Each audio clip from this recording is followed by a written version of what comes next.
We're back for Your Ears Only. I'm Eddie Robinson. I'm David Alpern with this quote from the news. He'll hate hearing this, but he's an American original. That was CBS News Chairman Jeff Fager on 60 Minutes curmudgeonly commentator Andy Rooney, 92, as he prepared to end 3 decades of regularly scheduled appearances on the show and decades more as a top writer for other major stars of TV and radio. We'll miss him.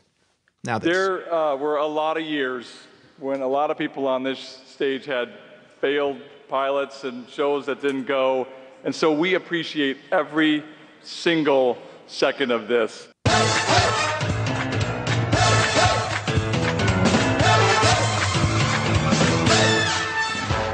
Executive producer Stephen Levitan spoke for the jubilant cast and crew of TV's Modern Family as it picked up the first 4 of this year's Emmy Awards for Best Supporting Comedy Actress, Best Supporting Comedy Actor, Best Writing for a Comedy, and Best Direction for a Comedy Series.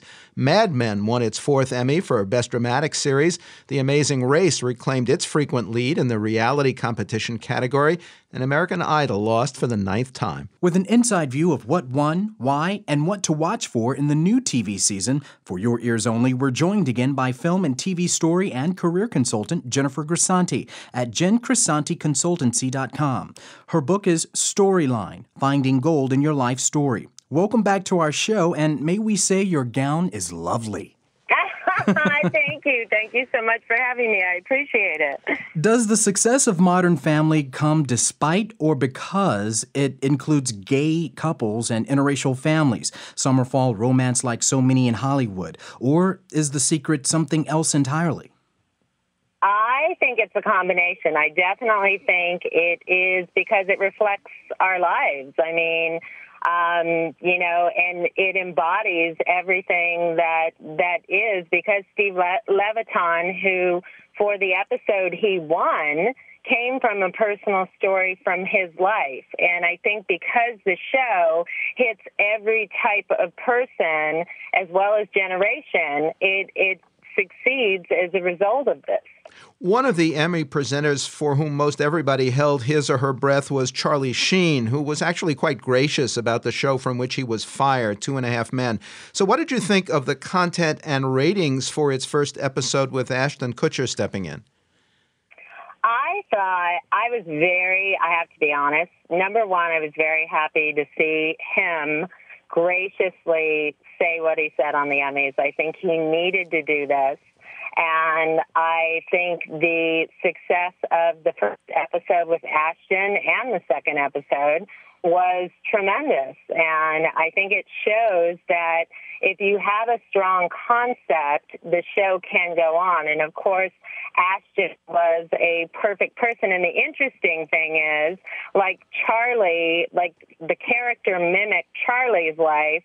Now that of what is in the news with Ashton and Demi, the character is also mimicking Ashton's life. So I do find that fascinating and think that will contribute to people tuning in. Any major complaints about particular shows or performers passed over by the Emmy?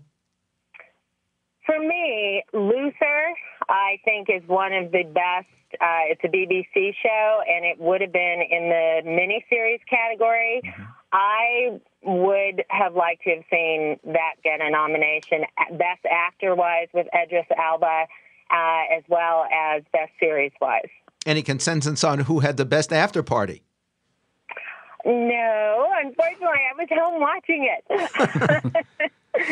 Let's look at the new season, beginning with one of your favorites, New Girl. Tell us the premise and what you like best. New Girl is a single-camera comedy that features a young ensemble cast and takes a fresh and outrageous look at modern male-female relationships. It stars Zooey Deschanel of 500 Days of Summer, and the pilot begins where she breaks up with a boyfriend and moves in with 3 guys. And it's all about getting over heartbreak and how men and women look at heartbreak. It's a great show. You also like Two Broke Girls. What's the gimmick and the payoff for you? In Two Broke Girls, I like the idea of 2 women from opposite sides of the track coming together for a mutual business goal, and how the rich girl becomes poor and is learning how to move forward in that direction with her new friend. I just feel, my feeling of all the shows that are succeeding, the key ingredient is empathy. Empathy for your central characters so that we root for their success. You have more mixed feelings about two other Dolly-centric series, Pan Am and Playboy Club, which some see as sexist throwbacks. What are the pros and cons you see?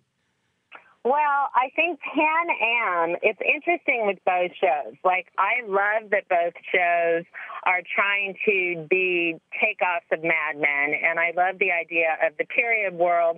Of course, when we go back in time, being sexist is going to be a part of that. I think Pan Am, the interesting thing is the script for Pan Am I didn't feel was as strong as the pilot, and it was reversed.